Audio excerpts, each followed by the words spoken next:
ويسعد لي اوقاتكم يا صبايا بكل ايامكم. شلونكم؟ طمنوني عنكم، ايش الاخبار؟ ان شاء الله يا رب تكونوا بالف خير وانتم عم تشوفوا فيديو اليوم. مشتقت لكم كثير كثير ورجعت لكم بفيديو جديد وروتيني جديد. بس اول شيء خلينا نبلش الفيديو بالصلاه على سيدنا محمد ونذكر الله عز وجل. اللهم صل وسلم وبارك على سيدنا محمد وعلى اهله وصحبه وسلم. بتمنى يا صبايا اذا كنت جديده في قناتي فلا تنسي تشتركي وتفعلي زر الجرس لحتى يصلك كل شيء جديد انا بنزله. تكتبي لي تعليق حلو تعرفيني عن حالك وتحطي لي لايك للفيديو. والصبايا القديمات لا غنى عنكم، خلي لي قلبكم كمان، لا تنسوا تكتبوا لي تعليق وتطمنوني عنكم. وبس يا صبايا بتمنى كمان تدعموني على هذا الفيديو. يعني ما بعرف ايش احكي، انا اللايكات صايره قليله، المشاهدات كتير قليله، يعني انا نوعا ما يعني قست يمكن. وخصوصي انحذف عندي اخر فيديو بالغلط. هلا اكثريه الصبايا كتبوا لي اني ليش انحذف، ايش القصه. ففي صبيه كمان كتبت لي اني لا تزعلي، ليش حذفتي الفيديو، اني مشان التعليقات السلبيه وهيك. فخلي لي قلبكم والله يا صبايا انا مو قصه تعليقات سلبيه، فالف الف الحمد لله محبيني كتار. وبس انا انحذف مع الفيديو عن جد عن جد ما كان قصدي، وكتير انقهرت وبكيت عليه. بركت ابكي من كل قلبي عرفتوا، لاني كان جايب لي 1300 مشاهده، جايب لي لايكات كويسه وتعليقات وصبايا بتاخذ العقل. فانا زعلت حتى على التعليقات، يعني عرفتوا ما زعلت غير على التعليقات، فكتير كتير زعلت. ايش اللي صار يا صبايا؟ اني انا كنت عم بنزل اخر فيديو اللي نزلته، اول ما نزلته كتبوا لي عليه حقوق ونشر عرفتوا، فكنت الأنشودة اللي منزلتها عليها حقوق ونشر، فبدل ما أحذفه لإله علق يمكن التليفون أو جمد بهالثانية هاي ما بعرف، فكتبوا لي تم الحذف. بس الفيديو هذا اللي أنا بدي أحذفه ما يعني لساته موجود. فقلت لحالي لك أنا ما حطيت له حذف، ليش ما انحذف؟ رجعت حذفته مرة تانية عرفتوا، انحذف. بس طلعت لك قلت والله كأني نقص شيء من الفيديوهات، لك قلت كأني راح شيء، يعني أنا إشي بقى بركت أتذكر إشي آخر فيديو منزلته لحتى عرفت يعني. فبركت أبكي قال لي جوزي لك خلص لا تبكي، كله نصيب ومعلش وعادي وبتعوضي. قلت له هين قهرت أول شيء تعليقات الصبايا فيها بياخد العقل، تالي شيء نسبة مشاهدته كتير كتير عالية، يعني كتير انقهرت عرفتوا.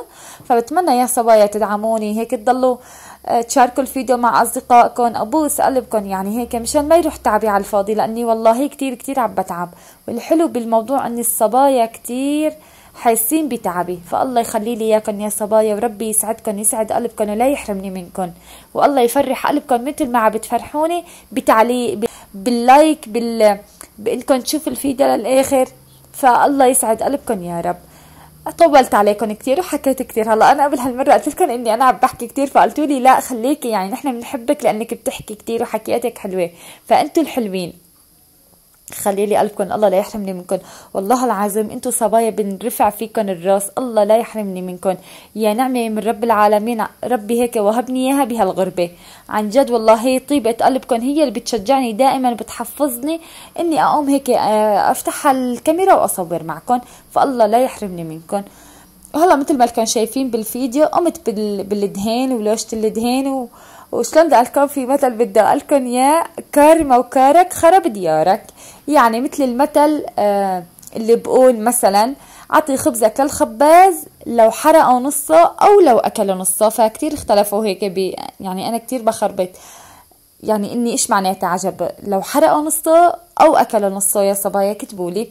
فيا صبايا قال قمت بدي ادهن، فجوزي الله يعطيه الف عافيه وقت القام بده يدهن لي المنافع، فكتير كتير عجزت فيه اني دهن لي السيراميك عرفتوا بالحمامات ولا ان كان بالمطبخ. فما رضي يعني عرفتوا، قال لي بلا مشان صاحبة البيت ما تعملنا مشكله وهالامور هاي. فالمرة ما بتقتنع سبحان الله. قلت له هيك بيتها قديم يعني كتير، ما اظن تحكي، بالعكس رح تفرح كتير اذا شافت هيك بيتها منظف ومنيح يعني. والله يا صبايا قلت له ايش علي انا بدي ادهن يعني. فجوزي ما صدق عرفتوا، فقلت له بكره بتشوف، لكن انا عندي ابوي مدهن عرفتوا، بابا مدهن الله يذكره بالخير ويجمعني معه عن قريب يا رب بالعالمين. وعندي عمي الله يرحمه يا رب السنه اللي مضت توفى، فعندي عمي كمان مدهن وكلهم معلمين يعني. قلت له عمي مدهن وبابا مدهن وانت مدهن، قلت له وانا ما اعرف امسك رول او فرشاي ادهن بصير يا صبايا بالله عليكم. قلت له بدي اتشجع وانا ادهن يعني منا على العيد ومنه في دهين يعني من مجاميعه موجود، فليش يعني؟ قلت له اكيد اكيد ما رح يخرب معي، يعني ايش بده ونخرب انت بتجي بتعدله، يعني اني مصلحتك. فقال لي على راحتك اعمل اللي عرفته، ما اخذ شي بشي. فممكن مو تاني نهار اللي بعده قلت لكم يا صبايا مثل ما شفتوا باول فيديو صار معنا عثرات واخطاء كتيره. فاول اشي الرول ما عرفت اركب الرول، عرفتوا؟ فهذا له قاعده لازم يركب عليها وانا ما عرفت. لك اقول لحالي شفتوا اول اشي لسه ما ادهن شوي تلاقوا يفلت الرول. لك اقول لحالي ياي لك هدول المدهنين شلون هيك بدهنوا، الله يكون في عونهم يا حرام، هيك بقضوها ولا عجب له يعني طريقه بمسكوه فيها للرول. فكتير عذبني اذا شفتوا كتير. لك ولوتت ايدي عبيت ايدي والله لا يرويكم الدنيا كلها تعبت. لك وشفتوا جبت مده حطيتها تعبت المده. فكتير الوضع صعب. شفتوا الزياتي بيلزق يعني ما هو مثل الدهان البلاستيك او غيره. فطفيت لكم هالكاميرا وقلت بدي اساله لجوزي يعني اقول له ايش المشكله.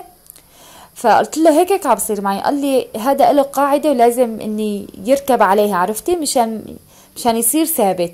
والله يا صبايا قال لي لازم يعني ما بصير بده يضل هيك يفلت. قال لي ما بتحسني تدهني ابدا. والله يا صبايا ساعات عذبت شوي وعبيت ايدي دهين والله لا يرويك المطبخ كله تعبى دهن وانا لكم ما دهنت غير هالسيراميك.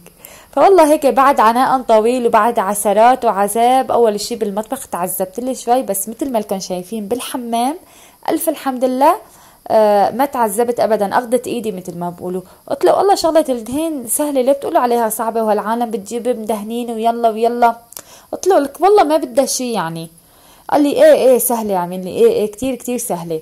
فالله يلبسها العافيه عن جد. بتعرفوا تاني نهار لك ايدي اليمين عضلت علي عن جد من كف ايدي للعكس يعني. وهي اشي مثل ما بقولوا حيطين صغار يعني وهيك صار فيني. بقى الله يكون بعونهم يا حرام شلون بيضلوا بهالمصلحة. لك من عدا هيك اخر المساء لك راسي يوجعني. لك قال لي راسي عم بوجعني. لك قال لي من الدهين ريحة الزيات شفته كتير بتبقى قوية. فقال لي روبي لبن واشربي بركر راسك عليكي. ففعلا يعني روبت لي كاسة لبن هيك من دون ملح صحيت عليها كتير كتير. بس عن جد يا صبايا بستحق يعني الوجع الراس وهيك، لاني مثل ما كان شايفيني كتير عم بفرق، شايفيني كتير كتير لاني تعب والله. مع اني لا عفت فلاش لا عفت شي الا ما استخدمته، بس كتير يعني تعب. ما عم بنضف ما بعرف ليش يعني. فعم بحط جوات الغرف اني فلاشات شفتوا الاراضي عم تكون عم تلمع لمع، بس اما بالحمامات ابدا لا. وعندي الحمام كل بلاطه شكل. فانا وقت قلت له دهلي، وقت دهلي الحيطان قلت له دهلي السيراميك يعني الحمام ابدا يعني منظره ما حلو. قال لي لا شفتوا قلت لكم الارضيه او قبل صارت مشكله يعني بتنقيط المي على الجيران، فمو اجل مصلح يعني قلع السيراميك من الارض كلياته، عرفتوا؟ وقت قلع السيراميك متكسر معه بقى ركب كل وحده شكل، واللي ما في منه ايش عمل ركبن حطلنا زريقه سودا. اي والله صار كتير كتير منظره ما حلو. اي والله يا صبايا بس الحمد لله يعني شلون بدي لكم بعد الدهين صار يعني فرق كتير كتير معي، فرق وكتير صار حلو الصراحه. شايفين النتيجه عن جد يا صبايا النتيجه بتاخد العال وكتير صار حلو. فبنصحكم يا صبايا اذا كنتي متكاسله على التعزيل او شي يعني هيك قومي همي بنشاط وبلشي. فكتير هيك الوحده بتتحمس بتتنشط يعني، شايفين؟ فما بتزعلي على تعبك. قلت له الله يعني ما استنيت شلون بدي اقول وقت القمت هيك دهنته وشفت النتيجه واللمعه بياخد العقل عن جد. انا بحب كتير دهن الزياتي. هلا جوزي مو مدهن دائما بحب يقول لي اعمل لك ديكورات اعمل لك شغلات، فبقول له انا بعد الزياتي ما في عندي، بحب دهن الزياتي ولمعته، بحس نظافه بالبيت وكل شيء له شيء، عرفتوا؟ هلا شوفوا الديكورات كمان حلوه يعني ما لا يعلى عليها، بس الديكورات بدها ماد وبدها شي يكملها، عرفتوا؟ فبيتي بسيط الحمد لله وعائلتي بسيطه، بس كله يعني الف الحمد لله. المهم تكون النفسيه مرتاحه ومبسوطه وانا وعائلتي بخير الحمد لله. قلت له انا زياتي وكتير علي مبدئيا. ومثل ما انكم شايفين كمان يا صبايا كان خلصان عندي دواء الجلاي والدواء الغسيل، فكمان بخلصوا كله مع بعضه الحمد لله، كله بتجيبيه مع بعضه بخلص مع بعضه. فكمان فضيتهم وطبقت هيك منظفات كمان. ايش الخلصان عندي كمان طلعت عليه مشان اجيب منه، بلشت بتنظيفات العيد كمان. وهيك شغلات الكلور. ياي انا الكلور يا صبايا بخزنه عندي، بجيب كل علبتين بعلبتين، تفضى علبة بجيب علبة. ايه وهيك. هلا هذا ماله قرتي لاني بلشت اشيل الاراتي والبرادي وهالقصص هاي.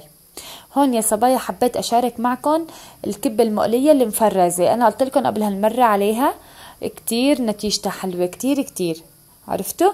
فبس اول شي يا صبايا بتعملي يعني اول ما بتعملي الكبة المقلية فورا بتحطيها بالفريزر. وقت بدك تقليها دا يكون الزيت حامي ويغمر غمر، وما تكتري فيها الكمية، عرفتي؟ اكتر من 4-5 ما بنصحك تحطي فيها لاني ما رح تستوي، عرفتي؟ هلا قلت اورجيكم القرشة يا صبايا شلون.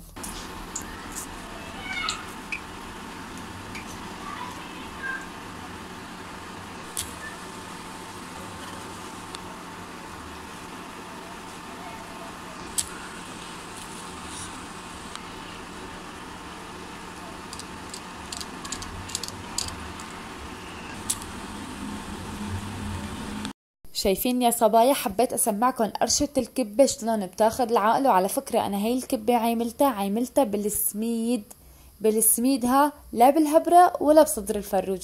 والله العظيم يا صبايا النتيجة بتاخد العقل، وكتير كتير طلعت طيبة، كتير كتير بتطلع طيبة. لا تفكروا اني بس بالهبرة، والله الشغلة نفس، مو اني بس الواحد يتكلف. هلا طبعا التكليف له دور، بس كمان النفس كتير بيلعب دور. شايفين لونه ذهبي والله وبياخد العقل. وسمعتكم قرشتها شلون، يعني إلى قرشة غير شكل. هون يا صبايا حبيت أشارك معكم مشترياتي. يعني شلون بدي أقولكم، هلا أنا كل ما بصح لي بشتري، فما بشتري كل اللي بس فرد نزلة، عرفتوا؟ فكل ما بصح لي بنزل على السوق. فحبيت أشارك معكم مشترياتي. هلا هذا الطقم أخذته منا على العيد، ومنها بخدمني بكتير شغلات. يعني اذا ضيف اجا لعندي، اذا طبعا يعني كتير اني بلتبس لكذا مناسبة، عرفتوا؟ كتير رسمي وحلو وسبور، يعني بتحسوا اني بلتبس هيك وهيك. فاخدته 3 قطع. اخدته بنطلون. هلا جاي هذا موط البنطلونات التركيين العريض كتير حلو، عبجي وبارد على الجسم ونوعه بجنن.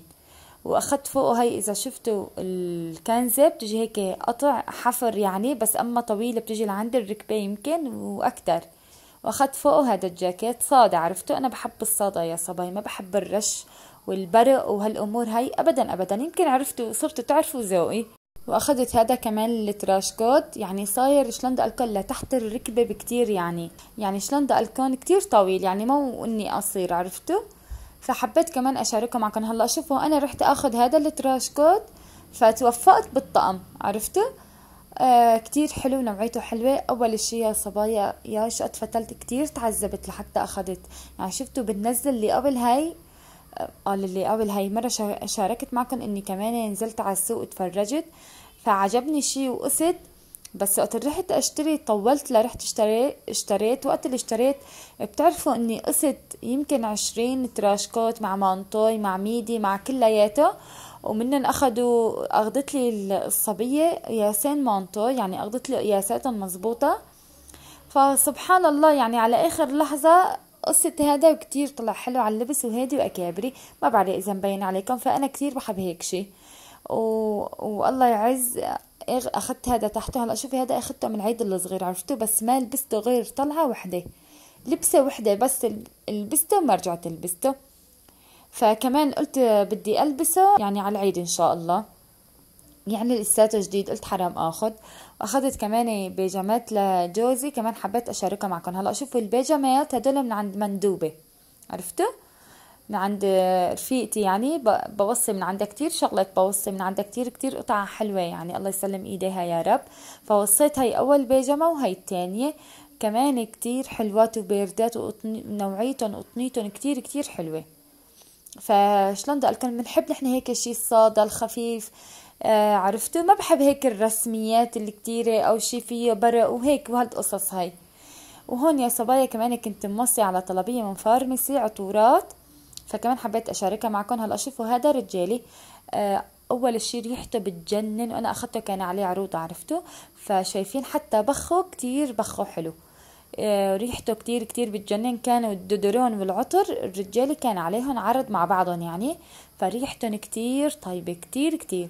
فيا صبايا انتو بالمنطقة بالمدينة اللي انتو عم تتعاملوا فيها، فبنصحكم اذا انتو كانت شركة فارمسي بتوصل عنكم، فبنصحكم بالعطورات، يعني كتير عطورات فارمسي حلوة. وهذا كريم البيبي كمان كريم يومي يعني ما بعتبر اساسي، فحبيت كمان اشاركه معكم. كمان اخدته واخدت هذا كمان العطر. هلا هذا العطر لإلي كمان كتير ريحته حلوة كتير كتير. مرة يا صبايا اجتني منه عينة وضلت الريحة مثل ما بقولوا بذاكرتي، يعني عرفتوا انا إلي كتير بحب هيك العطورات يعني كتير كتير.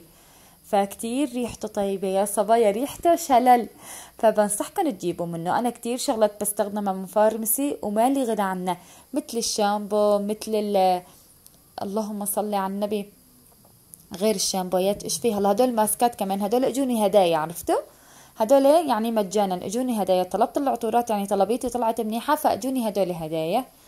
واخدت البرادي، هدول برادي كمان اخدتهم من عند المندوبة.